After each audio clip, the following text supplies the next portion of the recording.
I had to age restrict my other video that I didn't want to age restrict. The reason I had to age restrict it is because I sat down in the chair and it, you know, it crossed my legs and it shows the whole top of my thigh, so it's not intentional or anything, so I just age restricted it. But this one I'm not going to age restrict, so I'm not going to sit down. I'm not going to make it very long either. So, my mom's going to be getting cataract surgery fairly soon, and I advised her, I mean, she could say no, but I advised her to spend a week with me because she doesn't do it intentionally, but my mom, even when she got some cream for, when she gets her feet done, and she got this cream to put on her feet, and days went by, it was prescriptive, and I'm like, have you been putting the cream on your feet? You're supposed to do it twice a day. She wasn't even doing it once a day, okay? But something like these drops that for cataract surgery, you can't forget. You cannot forget. So, also, number one, you got to remember to put the drops in your eyes, okay?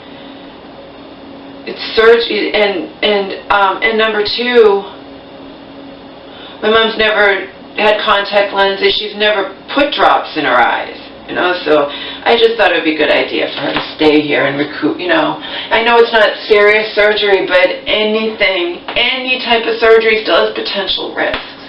So I'm frightened, and I'm going to tell you why I'm frightened. I'm frightened for her. I'm frightened for me. Because I'm frightened for her because she's so fragile that anything, you know, she's been lucky she has not been hospitalized over this past, you know, it's been several months.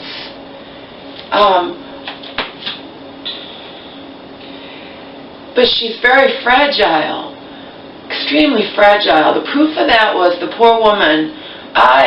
When I was in that shelter, I was coming here to visit my mom, you know, this was several years ago, and unfortunately, I got sick. I caught something on the bus, or whatever. I got sick. So I came here, and I got over my illness literally within 4 days. I was astounded. But hers, she caught it from me. And then, you know, being that in the mental illness, childlike, it's my fault. I didn't do it on purpose, Mom, you know. You can get sick and give it to me and vice versa if we're together and living together. That's how it is with every fucking family in the planet. Right? You know what I mean? That's how it is. It's not, you don't intentionally, it's just what happens. But unfortunately, hers lingered on. It lingered on and on and on for whatever reason. And it wound up sending her over the edge. She wound up getting sick again mentally. She couldn't deal with being so physically sick. So yes, I am afraid. I know that you have to take risks, and there are surgeries that are, you know, but there's always potential for, nothing is risk-free, you know. And she was so lucky with the gallbladder surgery, which is also another very low-risk surgery. She was so lucky. She had no complications, nothing. It hasn't changed her life at all. So, of course, I'm going to be afraid because my mom, her illness causes her to not be able to deal with something, you know, and anything, because she's so fragile. If she winds up, she's scared to get this surgery, all right? And if it wound up being a problem, or if she was one of those, you know, I know when Omar was supposed to get his cataract surgery, what is it? It's like there's 15%. So 85% of procedures on the dogs, anyway, on the cataract surgery, go perfectly, or maybe 90% or whatever. But there's 10 out of every 100 done that there are complications. Of course I'm going to be afraid. Because my mom can't handle something like that, you understand? She doesn't have that mentality to be able to handle it, you know?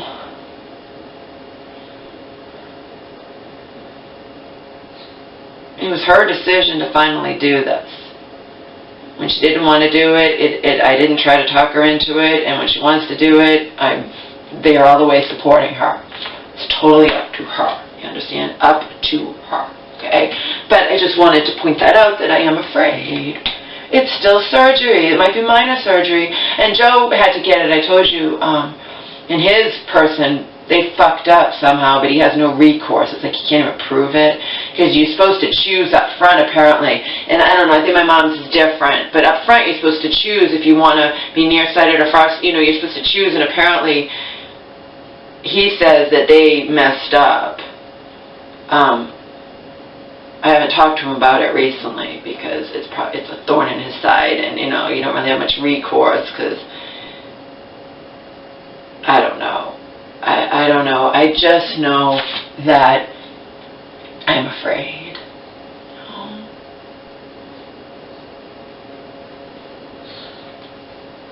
I'm afraid for her because she's so fragile, and God help me if there were complications. You don't know what she can handle, you know. There are people who handle amazing. They're a rock, you know, like say the victims of the marathon bombers who lose their legs and then they have to have no leg and they, you know, but my mom is not like that. She can't handle something like that, so I just hope everything goes okay, you know, because I know she is scared. I did say to her, you know, it's kind of, people are helping you do this, it's kind of too late to back out now. I mean, technically it isn't, but it makes you look kind of foolish, you know, but I don't know.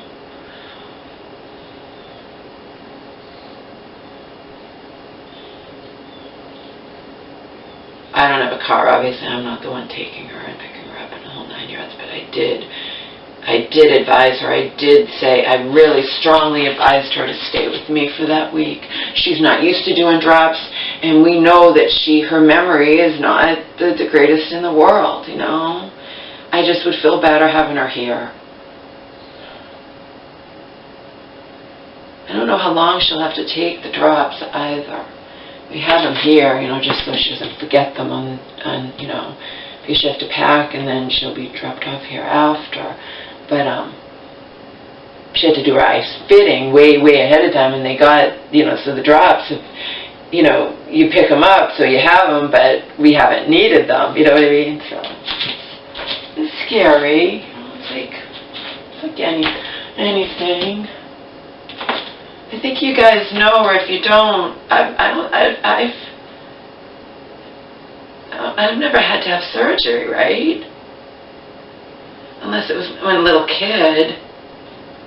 No, my mom said when I was 2, I fell and split my chin open.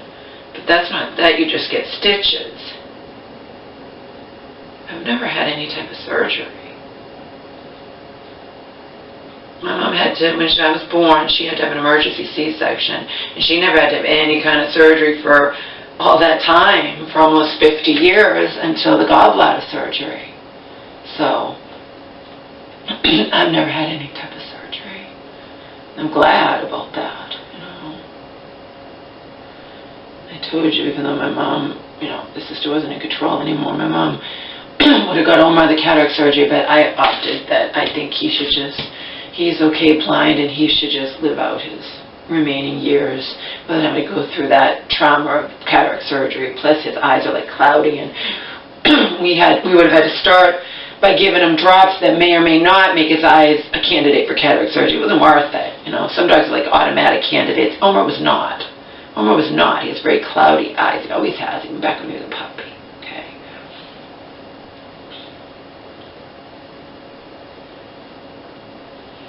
That's why Donald always wanted to breed him. And one time, somebody said his cloudy eyes would make him less of a candidate. He was a good, solid specimen of purebred pug, you know. Of course, Donald was going to be prejudiced because he's his dog. It really wasn't his dog, you know. So. We need to make more of you. Yeah, Donald, we need to make more Omars, but did you want to put forth the effort to try to find somebody wanted to breed his female pug with Omar? No, you didn't. You wanted me to do all the work, and you just wanted to keep talking about we need to make more of him. People who watched my videos back then, they know.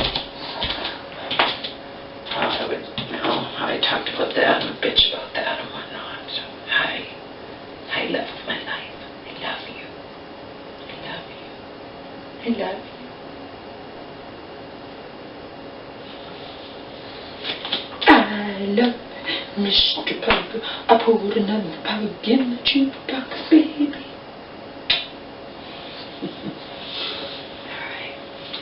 Alright. So anyway, as for the landlord, what's that?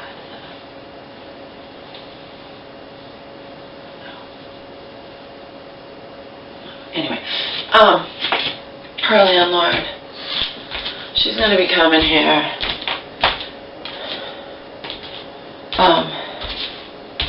I had my phone off today.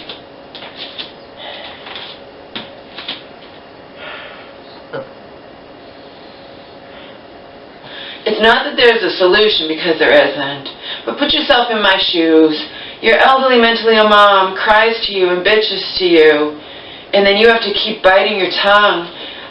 Even if this was not involving my mom, even if it was like a show on TV that was a real show, a real documentary show, I feel like the landlord needs to be called on his hypocrisy, on his whatever, that I love my tenants and I care about, and then on the one hand, I think he needs to be called on the fact that the deal with the heating situation is not legal.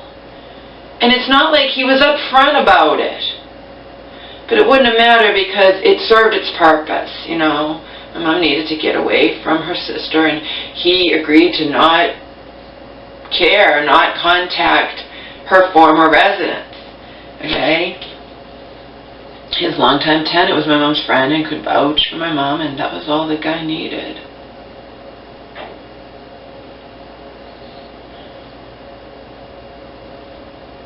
Like I said, he does watch out for her. He has been kind to her. It doesn't make up for the bullshit with I told you the 3 things. I've told you over and over and over repeatedly. The heat in the winter months, the colder months. The air condition thing where he wouldn't fix the air conditioner and he'd have to unplug it or plug it in for her. And even when I was over there on principle alone, I refused to do it. I'm not going to. I don't like that, and I don't like something to be on and you're unplugging and plugging it in. I don't think it's good. It's not likely anything will happen, but it's the principle of the thing. I'm like, Mom, you want to put up with this shit? I'm not getting involved. And then she'd have to call him and bother him and to come and do it, and it's like he could have just fixed the thing with the knob. It wouldn't have cost him that much. It's just bullshit, okay? And then the thing with the dryer, the improperly working dryer, he needs to be called on these things. And I bite my tongue, and last night my mom caught me on a bad time because I had just gone to visit her and it was 62 degrees, and she was saying how the night before she had to have him come and open the windows because it was too damn hot, and then he decides on his own because it's going to start to rain that he's going to close them. And I don't fucking care if it's storming into the place. You have a right to not be in 80-degree weather. And then I was busy all day yesterday doing errands, getting my hair cut and whatnot, and then at night I get a message from her that I keep, Laura, it's so hot in here, I can't stand it. I call her up, why didn't you call the landlord? To my mom, little girl, it's like, well, I keep bothering him, it's too hot, too cold, but it's his fault! His fault, his fault, his fault, not legal! And no, I didn't yell at my mom. I'm yelling now. It's what I was thinking about while I was drunk and walking around blasting the friggin' Do Not Disturb in my ears. Even though it's not relatable, it's a in-your-face fucking song. It has nothing to do with something like that. Maybe I'm pissed off at that, but it's a, but it's a real hard song that I could just, I don't care if she has to constantly bother him.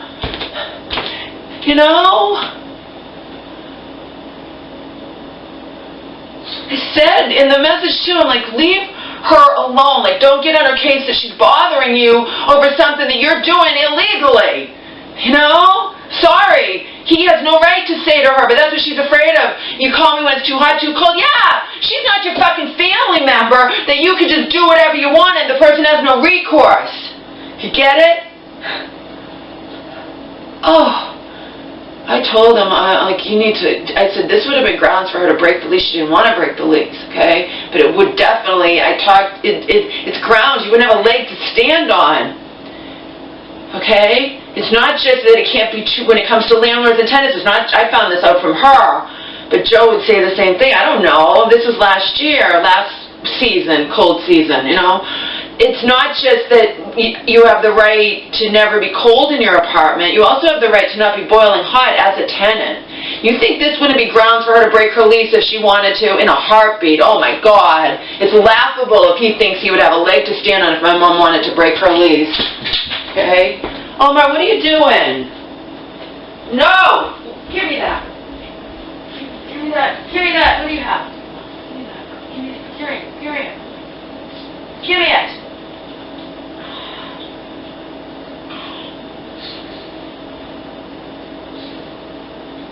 Oh, it's the apple core. It wouldn't have killed him, but I'd rather him not eat it. You know. You can't leave anything on the coffee table. He finds everything. I warned my mom too. Just have to be so fucking careful with him. Which is why, even though I wanted to go visit Joe, I just didn't trust my mom to stay here alone with Omar. You know, I just didn't. It wouldn't be fair to Joe. I wouldn't have been able to enjoy myself. I'd be constantly worried about Omar. Of course, Joe doesn't understand that. He's never had that kind of pet that you love like a kid, you know. And he doesn't understand. He'd be like, you can't live your life around your dog. Well, actually, I can. Maybe it's not healthy, but I can do it. It's my right. Right? For those of you new to my channel, I've had him, he and I have been through hell and back together, and I got him when he was 7 weeks old. He was just like a little, size of his head, just a little ball of nothing. You know, there's no doubt in my mind if he would not be in this planet. He would not be existing now if he had stayed with Donald and Hope. There's no doubt in my mind about that. No doubt in my mind. First of all, neither of them would put up with him if he, you know, all those corneal ulcers. They wouldn't want to pay the expense that I paid for all of those things. They wouldn't have ever got his teeth done. And plus, Donald was just extremely negligent with Omar. Some of you watched my videos back then. Negligent beyond belief. Just careless, just nonchalant, just whatever. And then I become enraged because Hope would put me down for being upset. Oh, I'm not supposed to care if Donald leaves bleach on the floor and Omar drinks it and throws up. I'm not supposed to care if Donald's too cheap to whatever and he has to keep taping up his chair that is ripped, and then Omar was eating the chair, and then you put tape there and Omar's eating the tape. Oh, imagine if you had a kid, Laura. That was his mom. Love to be a fly on the wall and know what happened with you guys once there was no me or Omar to be a buffer between you two and your thinly veiled hostility towards one another. Love to be a fucking safe fly on the wall. Keyword being safe. Where'd you go?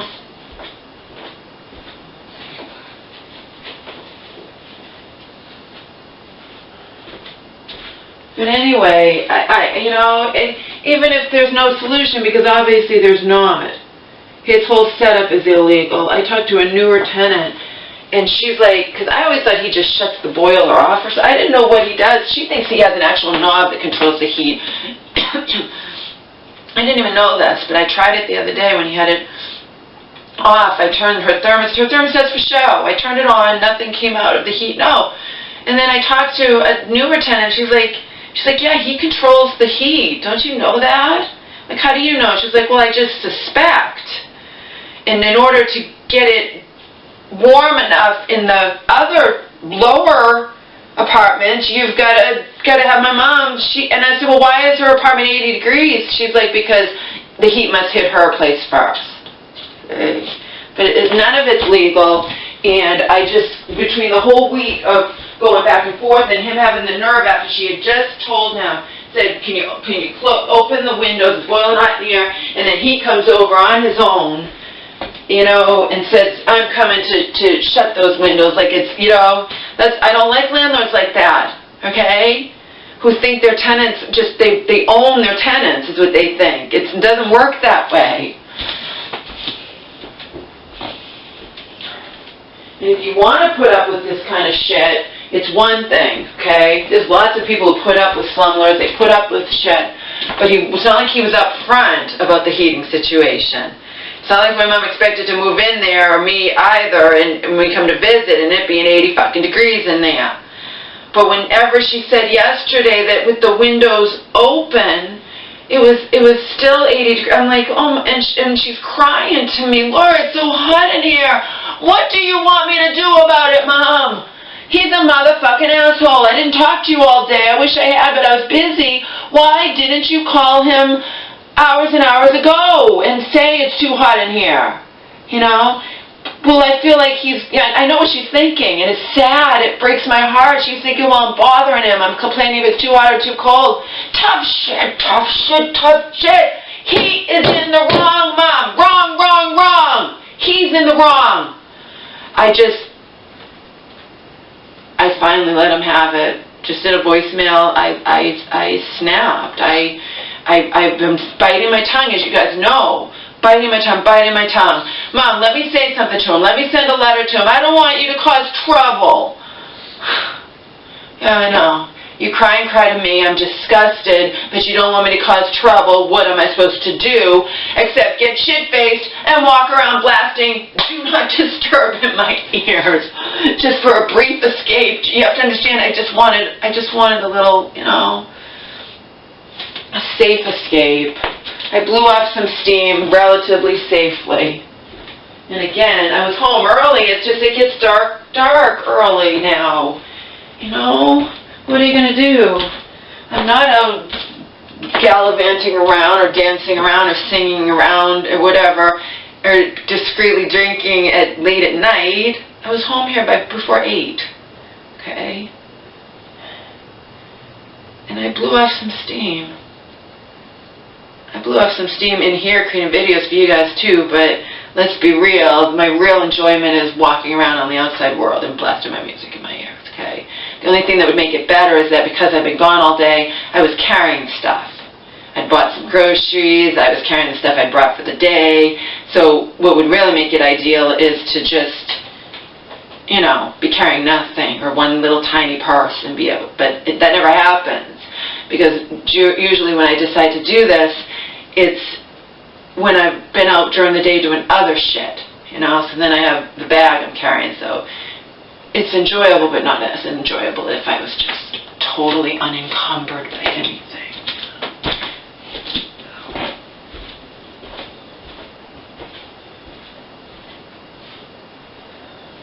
Still enjoyable, but not as enjoyable. Anyway, gotta clean up the space before my mama comes.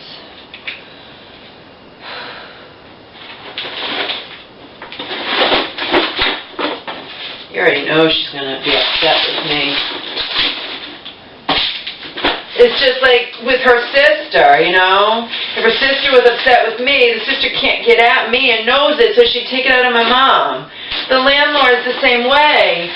Once in a blue moon, I wish I could remember what the situation was, but you know I was in the right because he's the type, just like the sister. Like I was in the right, but he was like, I care about, you know, whatever, you care about your tenants, whatever, I'm not buying it. And even if there's no solution to this heating thing other than my mom deciding to, you know, not stay, break her lease or whatever, or not renew it or whatever, but other than that, there's no solution. But I, at least, since I've been biting my tongue for like a year now almost, didn't I have a right to call him on it? You know, my mom, if she gets mad at me, well, I'm pissed off on your behalf, Mom, and it breaks my heart that you don't have it in you to tell him off about this.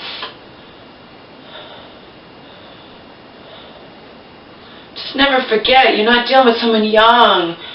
You're dealing with my elderly, mentally ill mom who's afraid of any type of authority, and she views her landlord as authority, and it breaks my fucking heart. It breaks my heart. Like, I don't care. I'm in the right, he's in the wrong, and he needs to leave her the fuck alone. She has enough on her plate. She's getting cataract surgery. and tough shit if you don't want to keep going over there. She has a right to not be in the boiling heat, and I never even knew that would happen ever. I never knew it was possible, actually, to be in an apartment where the heat's completely off, according to your thermostat, and it's 80 or above in your apartment, and you're told by your landlord that open the windows. This was last year, okay?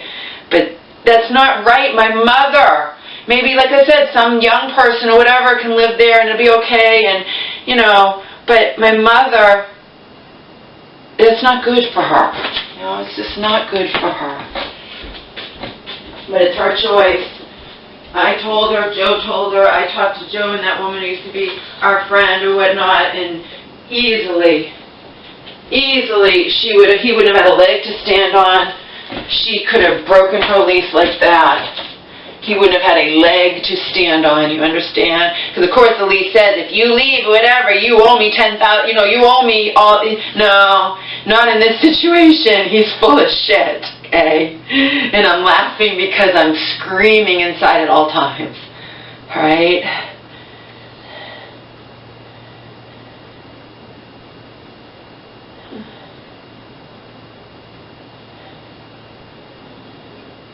You know what I mean? In other words, I'm not really laughing.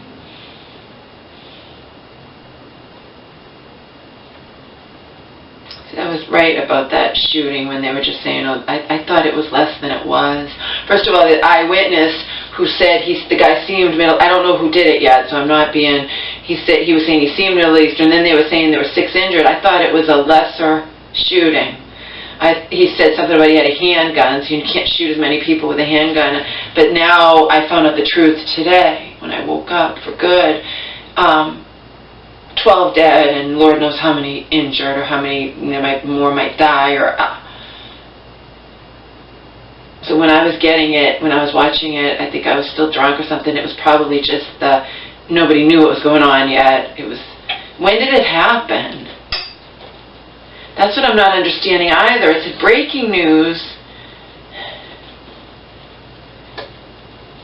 It didn't happen in the middle of the night.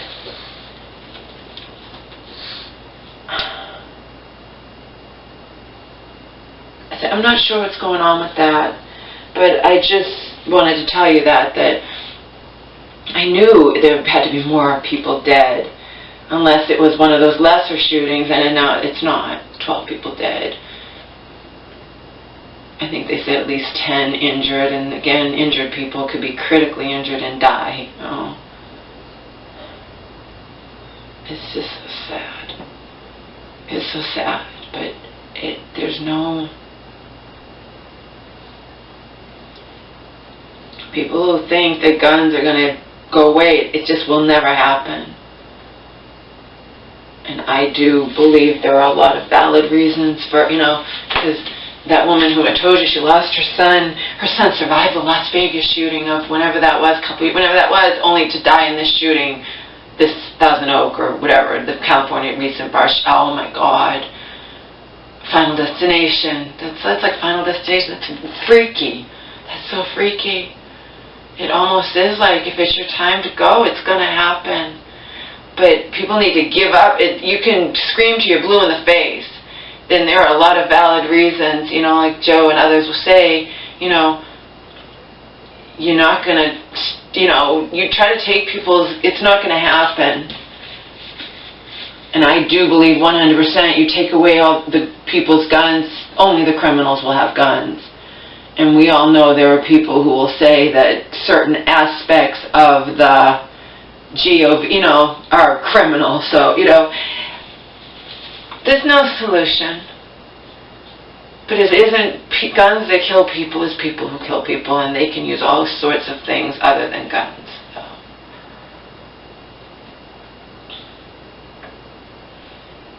I see both sides in a lot of things, including the gun debate.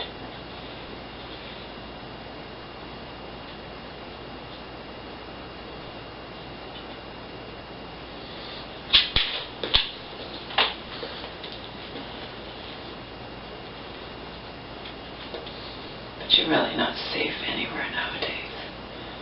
my morbid brain, I told you in another video that's uploading now, my morbid brain, like, wondering why nobody's decided. I mean, I know they've shut up banks, they shut up clubs, they shoot up schools. How come nobody's shooting up grocery stores? I mean, you're not safe anywhere. If you're in the wrong place at the wrong time, that's it. I mean, it's just, oh. And I don't say that because I want somebody to I'm just surprised. I mean, everything else is happening. How come grocery stores don't get shut up? If the idea is just to kill as many people as possible, you know, it could be anywhere there's a lot of people. People gathered in a park, people, whatever, you know.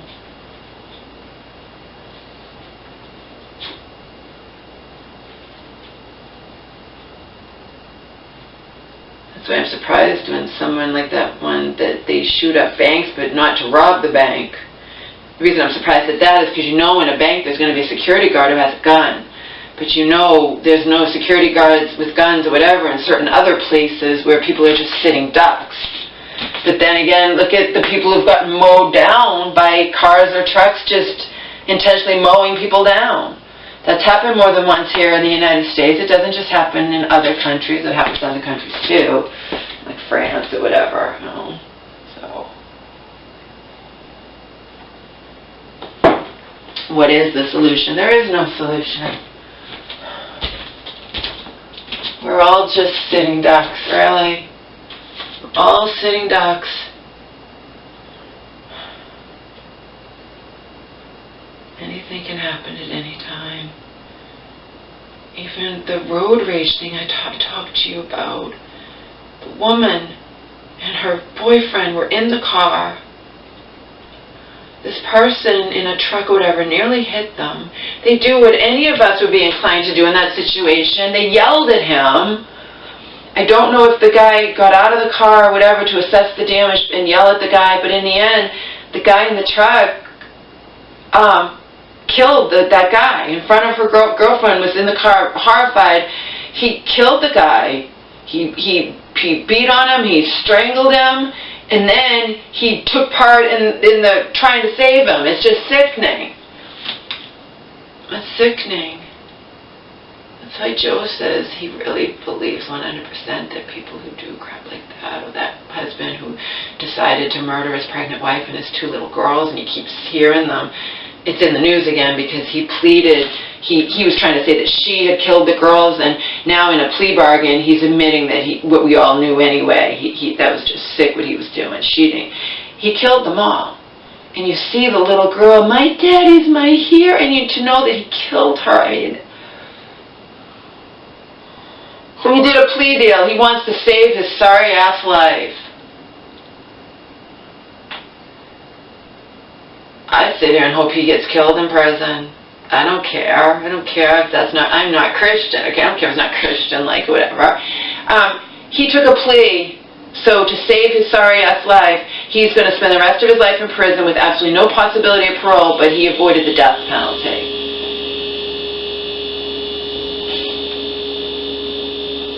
Unless he gets killed in prison, you know, by somebody who doesn't like that he decided to kill his wife and pregnant wife and 2 little girls who adored him. She posted things on Facebook. He's my love of my life, and I'm, you know, and the little girl, Daddy's my hero, and you know, I hope he gets killed in prison. I do.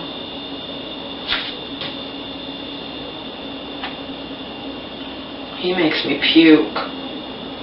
Sometimes there can be, you know, like I said, crimes of passion or whatever. He's just a sick motherfucker. And these people, his family, adored him. I hope he gets killed in prison. He wanted his sorry-ass life saved, that he's going to live out the rest of his life in prison rather than get the death penalty potentially. Then, yeah, let's see what happens. I can hope what I want. I'm not doing it, you know.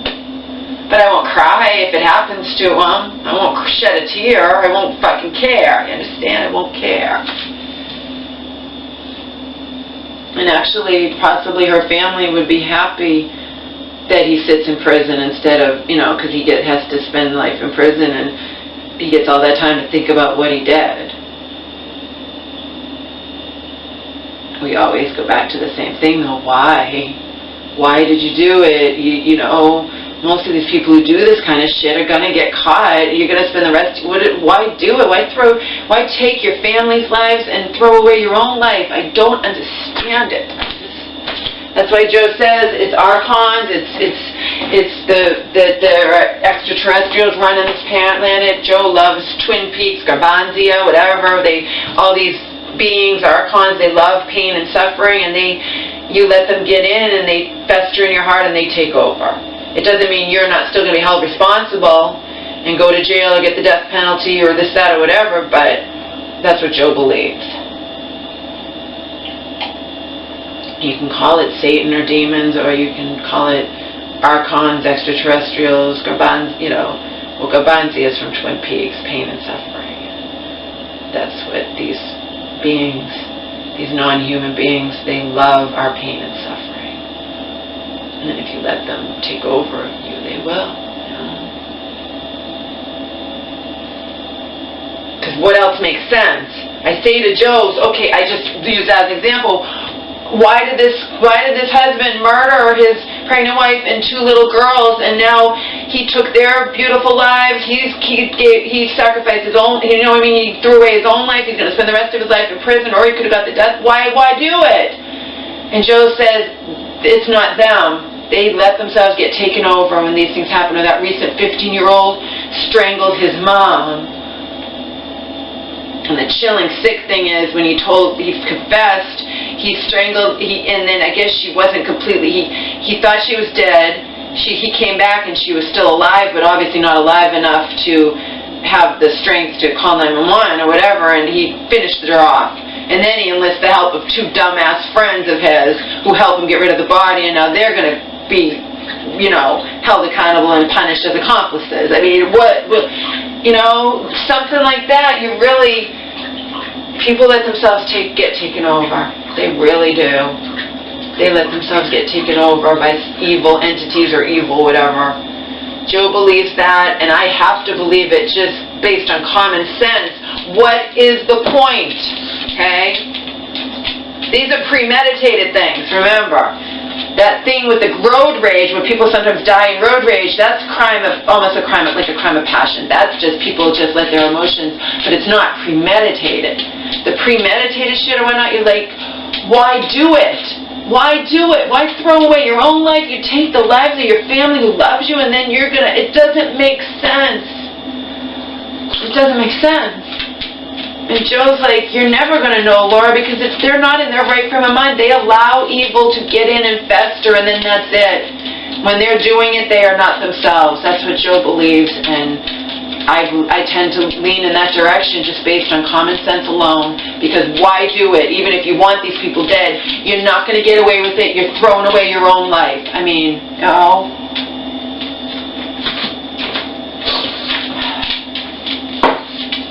He clearly values his sorry-ass life. Some people murder their families and then they take their own lives, murder-suicide. He values his own sorry-ass life because he wanted a plea deal, so he confessed. Again, he'd already confessed to the murder, but he tried to pin it on her and say, I killed her in a fit of rage because she killed my beloved daughters. No, he told the truth now, and we knew that was bullshit.